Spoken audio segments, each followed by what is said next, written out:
Super 6తో పాటు వీళ్ళు ఇస్తానన్నటువంటి 143 143 హామీసెస్ మీద కూడా చర్చ జరగకూడదు. కాబట్టి ఇప్పుడు కొత్తది తెలుగుదేశం పార్టీ ఒక డైవర్షన్ పాలిటిక్స్లో భాగంగా 143 అని పెట్టి, అంటే 143 143 కోట్లు జగన్మోహన్ రెడ్డి గారు సింగపూర్ కంపెనీల నుంచి ఏదైతే వాళ్ళ ప్రభుత్వాన్ని లంచం అడిగాడని చెప్పి ఒక తప్పుడు కూతలకు వస్తూ ఉంది.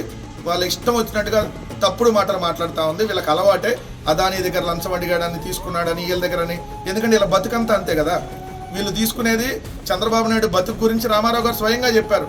ఆ రోజుల్లోనే సారా బాట్లింగ్ ప్లాంట్ కోసం 3 కోట్లు ఏదైతే వెళ్ళి గోని సంచుల్లో తెచ్చుకున్నాడు చంద్రబాబు నాయుడు గారు తాజ్ బంజారా హోటల్ దగ్గర.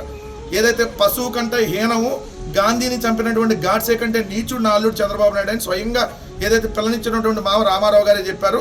ఇతను డబ్బు కోసం ఎటువంటి లత్కోర్ పనైనా చేస్తాడని కూడా రామారావు గారు చెప్పారు. అంటే వాళ్ళకి అలవాటు కాబట్టి ఆ తెలుగుదేశం వాళ్ళకి దాన్ని జగన్మోహన్ రెడ్డి గారి మీద మళ్లించడం కోసం 143 హామీసెస్ గురించి అడుగుతుంటే, అంటే 143 హామీల గురించి అడుగుతుంటే వాళ్ళు 143 కోట్లు అని చెప్పి సింక్ అయ్యే విధంగా తప్పుడు ప్రచారం చేస్తున్నారు.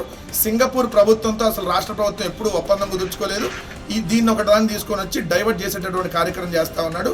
వీళ్ళు ఎన్ని రకాలుగా డైవర్ట్ చేసినా ఈ రాష్ట్రంలో చంద్రబాబు నాయుడు గారి ఆధ్వర్యంలో జరుగుతున్నటువంటి దోపిడీ మీద మాత్రం ఖచ్చితంగా వైఎస్ఆర్ కాంగ్రెస్ పార్టీ ప్రశ్నిస్తూనే ఉంటుంది, పోరాటాలు చేస్తూనే ఉంటుంది.